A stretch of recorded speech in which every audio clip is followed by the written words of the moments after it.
In search of a longer and more consuming project, I've decided to see how far I can get recording the Canterbury Tales. And since the general prologue is so familiar, I've decided I'm going to come back to it at the last and begin instead with the first story, The Knight's Tale. Here beginneth the Knechtes Tale. Iamque domos patrias githice post asperagentis praeria laurigero, etc. That's from Statius. Whilom, as all the stories tellen us, there was a duke that hichte Theseus. Of Athens he was lord and governor, and in his team switch a conqueror that greater was there none under the sun. Full many a rich country had he won, what with his wisdom and his chivalry.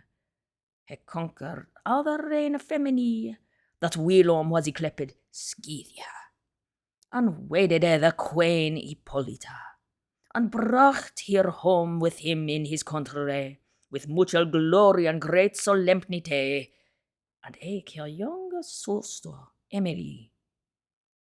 And thus with victory and with melody let this noble duke to Athens ride, and all his host in armes him besiege.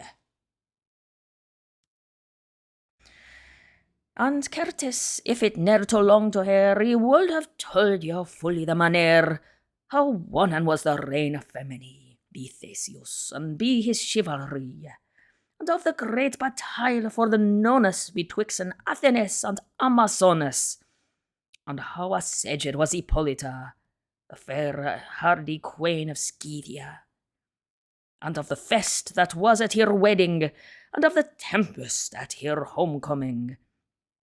But all that thing he mote us now forbear. He hath, God wot, a larger fade to air, and wake up in the oxen in me plough. The remnant of the tale is long enough. He will not let an ache none of this rot. Let every fellow tell his tale about, and let say no who shall the supper winner. And thereafter he will again begin. This duke, of whom he make mention, when he was come almost unto the tune in all his well and all his most pride, he was war as he cast his seed, where that there knelled in the hay away a company of ladies tway and tway, each after each other clad in clothes black, but switch a cry and switch a woe they mock, that in this world ne's creature living that heard a switch another wymenting, and of this cry they know they're never stinten, till they the reignes of his bridal henten. What folk bin ye that at mean homecoming perturben so me festa with crying? Quod Theseus. Have ye so great envy of mean honour that thus complain and cry? Or how hath yon misbeaten and offended? And telleth me if it may be amended, and why that ye been clothed thus in black? The eldest laddie of him alle spake, when she had sworn with a deadly cheer that it was wroth for to sain and hair. She said, Lord, to whom fortune hath given victory as a conqueror to leven, not craveth us your glory on your honour, but we beseeken mercy and succour. Have mercy on our woe and our distress. Some drop of pity through the gentlesse upon us, wretched woman, let thou fall. For certes, Lord, there is none of us all that shene hath been a duchess or a queen. Now be we caitives, as is well said. Thanked by fortune and her false way that none start assured to be well. And certes, Lord, to abide in your presence here in this temple of the goddess Clemence, we han been waiting all this fortnight. No, help us, Lord, sith it is in thee meet. Ye wretch which that weapon wiled us was William Weef to King Capaneus, that staff at Thebes. Cursed be that day, and all away that been in this array, and maken all this lamentation, well lost in alle ur husbands at that tune, will that the sage thereabout lay. And yet know the old crayon wide away that Lord is now of Thebes, the city, full filled of error and of iniquity. Hey, for despite and for his tyranny, to do the bottes villainy of alle our lordes, which that been slow, hath all the bodies, and I hape I draw, and will not suffer him be none assent, neither to be I buried or I brent, but maketh hundes at him in despite. And with that word, withouten more respite, they fill in groof and creed and piteous lay. Have on us, O wretched woman, some mercy, and laat our sorrow sinken in thine herte. This gentle Duke doen from his courser sterte, with herte piteous, when he heard them spake. Him thought that his heart would break, when he saw him so piteous and so mad, that Willem weren of so great a start, and in his armes he him alle hente, and him comforteth in full good intent, and swore his oath, as he was trouwe knecht. He wilde don so ferfortly his micht upon the tyrant crayon him to wrecke, that all the people of Greece should speak how crayon was of Theseus he served, and he that had his deed full well deserved, and richt anon without an morbod his banner he displayeth on forth a road to Thebes ward, and all his host besiede. No near Athenes wold he go near read, ne tak his ace fully half a day, but onward on his way that nicht he lie, on Saint Anon Hippolyta the queen, and Emily, her young sister Shane, unto the tune of Athenes to dwell. And forth her writ, there is no more to tell. The red statue of Mars with spear and targ, the red statue of Mars with spear and targ, so shineth in his wheat barner large. The red statue of Mars with spear and targ, the red statue of Mars with spear and targe, so shineth in his wit banner large, that all the field is glittern up and down, and be his banner born is his pennoon of gold full rich, in which there was yet the Minotaur, which that he won in Crete.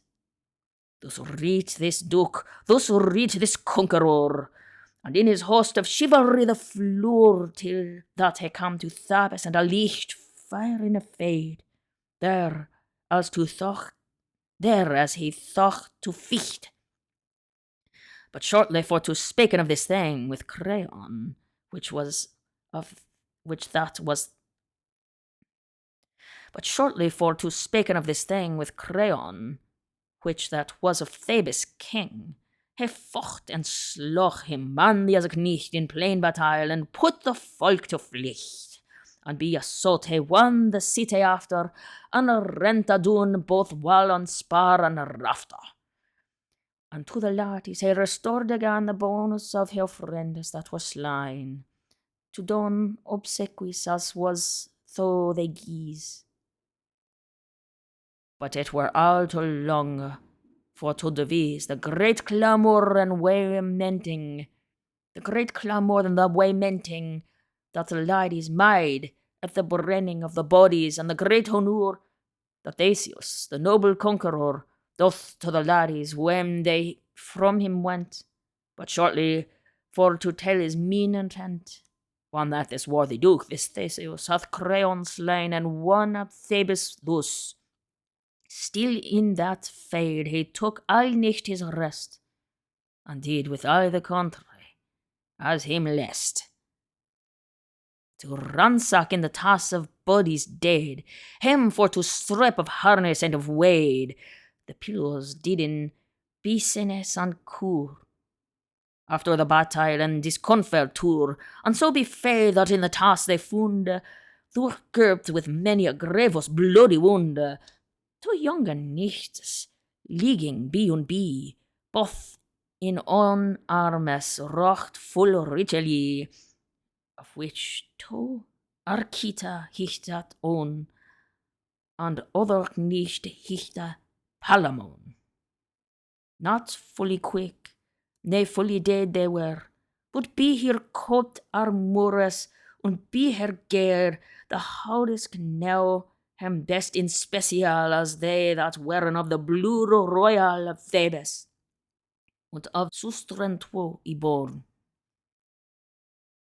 Out of the task the pillows han hem torn, and han hem carried softer unto the tent of Theseus, and Hepha's son hem sent in Athens to dwell in prison perpetually, and nolde no ransom. And when this worthy duke hath thus done, he took his host, and home he written on with laurel crowned as a conqueror, and there he liveth in joy and in honour, term of his life, what needeth wordes more, and in a tour, in anguish and in woe, this Palamon and his fellow Archite, for evermore, their mine o gold hem quite.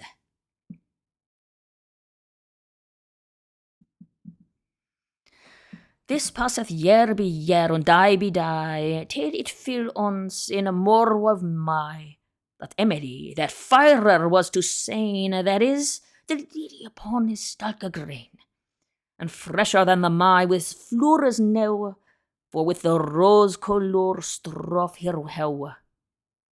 In naught which was the finer of him twa, ere it were die, as was her wont to do.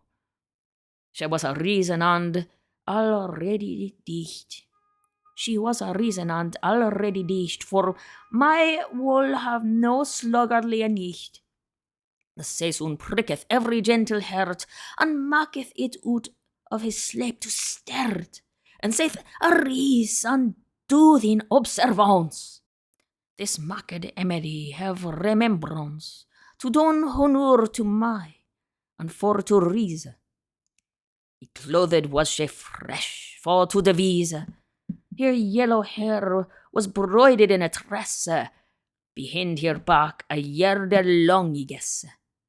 And in the garden at the sun uprist, she walketh up and down, and as her list she gathereth flowers, party wheat and red, to make a subtle garland for her head.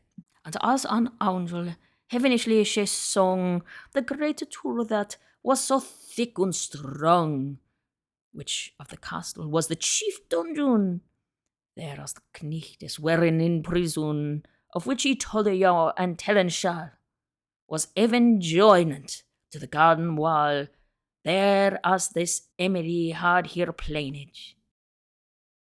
Bright was the sun, and clear that morning, and Palamon, this woeful prisoner, as was his one belave of his guider, was risen and roamed in a chamber on hay, in which he all the noble city say, and eke the garden full of branches green, there as this fresh Emily the sheen was in her walk and roamed up and down.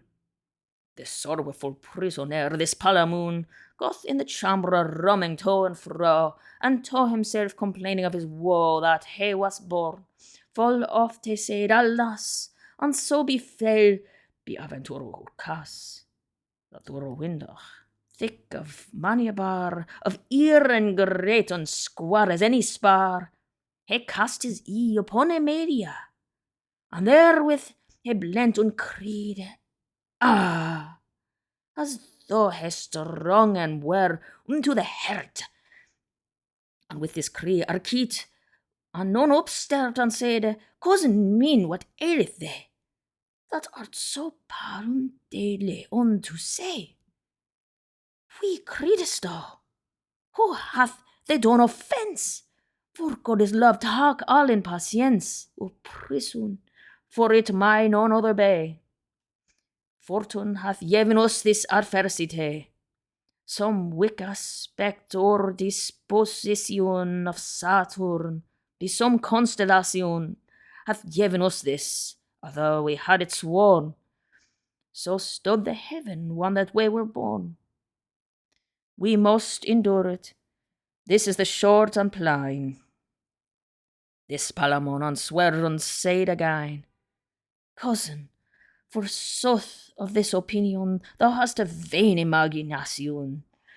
This prison caused me not for to cry, but he was hurt rich no thought mean into mean hurt that will me ban be.